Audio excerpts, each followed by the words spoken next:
Winston Churchill had a favorite spy. Her name was Christina Skarbek, and she had a truly remarkable espionage career. So she was the first woman recruited into the Special Operations Executive, the SOE. And it was her successes early in the war in the SOE that actually got them the idea to recruit women into these espionage roles. And the reason Churchill liked her so much is she was the first agent in the field to bring back concrete information about Operation Barbarossa, which was the planned Nazi invasion of the Soviet Union.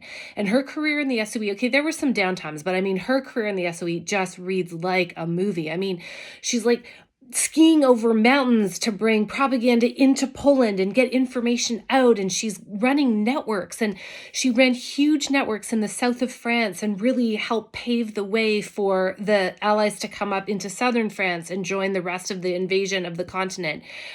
She worked right down. She spent lots of time in Hungary, which was like they didn't officially enter the war right away, but they were leaning on the Nazi side, and there was tons of intelligence to get there. And she did. And she just had success after success. But she was also super duper brave. One of the most famous stories about her is at one point, she and like the guy she was working with at the time, they get captured by the Germans and they're about to get interrogated and it's not looking good. And she starts to chew her own tongue to make it bleed so she can convince them that she's got tuberculosis, which is super contagious. And she does convince them, and then they let them go. She saved lives. I mean, she just like would rock into situations and just figure it out and bullshit her way through and back it up when she needed to. And she got people out of bad situations, and she just was well respected by a lot of her peers. And she just did it's like this textbook, super amazing spy career. Okay. And then after the war, it's not so pretty for her. So like after the war, she couldn't go back to Poland because of the work she did. And so, but the British didn't really want to give her citizenship right away. I don't know why. It looks like it took them 4 years. So in 1949, she gets citizenship. But like when you're a spy, it's really hard to put, oh, I was a spy on my resume and get into the details of what you did, because obviously it's still classified. And that was especially true after World War II. And so they had all these people, men returning from the front. They had to find them jobs. Britain was broke. They really had to shrink the size of the military. And the priority was to give men jobs. It wasn't to give women jobs. And so she was caught out, like a lot of women who worked on the war effort was like, well, we don't need you anymore. And they didn't give her a pension. They gave her a lot of medals, but you can't eat on medals. And so she's like working as a waitress, working as a steward on a boat. But she couldn't they didn't keep her. She couldn't keep spying, and she was great at it, and she really wanted to do it. And the war was over, and sorry, we have no room for you.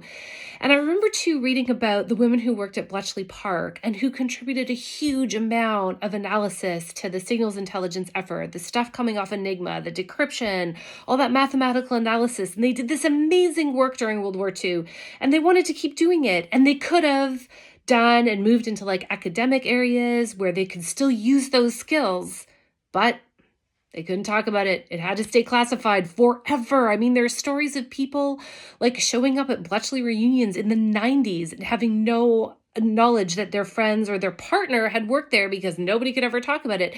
So these women, they do all this amazing stuff. And then after the war, they go to apply for jobs, and it's like, well, what did you do? It's like, well, I was a secretary and I shuffled paper, and they didn't, but that's all they could say. So they weren't given the opportunities to keep using this incredible knowledge and the skill sets that they developed. And I just think that's really sad, and it really bugs me. So back to Christina Skarbek, who was this like literally unbelievable spy. She worked odd jobs.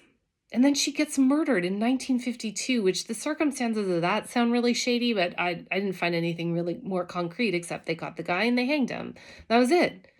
And you're like, it just should be better than that. And it's a little better now, as in like I used to work in intelligence and now I'm on social media and I can say that. And, you know, when I've had to make a resume, I can put it on my resume. I mean, obviously not the details, but the fact that I worked there and these are the kinds of skills that I used.